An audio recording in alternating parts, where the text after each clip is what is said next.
இனி இன்ஸ்டாகிராம்ல நம்மளால ரீல்ஸ் ஷேர் பண்ணவே முடியாது. நாங்க ஆல்ரெடி வீடியோஸ்ல சொல்லியிருந்தோம் இன்ஸ்டாகிராம் ரீல்ஸுக்குன்னே தனியா ஒரு ஆப் வரப்போகுதுன்னு. அந்த ஆப் இப்போ வந்துருச்சுங்க. என்ன ஆப்னு சொல்றேன், இந்த வீடியோவை ஸ்கிப் பண்ணாம ஃபுல்லா பாருங்க. மறக்காம சப்ஸ்கிரைப் பண்ணிட்டு பெல் ஐகானையும் கிளிக் பண்ணிக்கோங்க.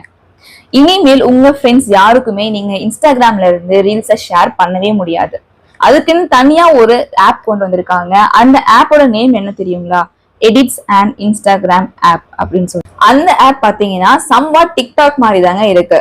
ஆனா அதுல நீங்க பாத்தீங்கன்னா வெறும் ரீல்ஸ் மட்டும்தான் பார்க்க முடியும். நீங்க ரீல்ஸ் பாத்தீங்கன்னா புதுசா ரீக்ரியேட்டும் பண்ணிக்கலாம், இல்ல புது ரீல்ஸை நீங்க அப்லோட் பண்ணாலும் பண்ணிக்கலாம். அதுலயே பாத்தீங்கன்னா எடிட் பண்ற ஆப்ஷன்ஸும் இருக்கு.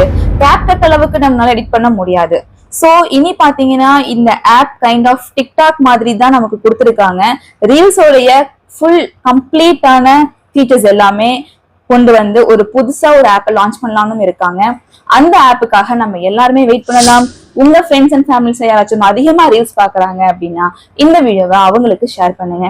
இன்னும் இந்த மாதிரி யூஸ்ஃபுல்லான இன்ஃபர்மேஷனுக்கு கமெண்ட் பாக்ஸ்ல கமெண்ட் பண்ணுங்க. தேங்க்யூ ஃபார் வாட்சிங்.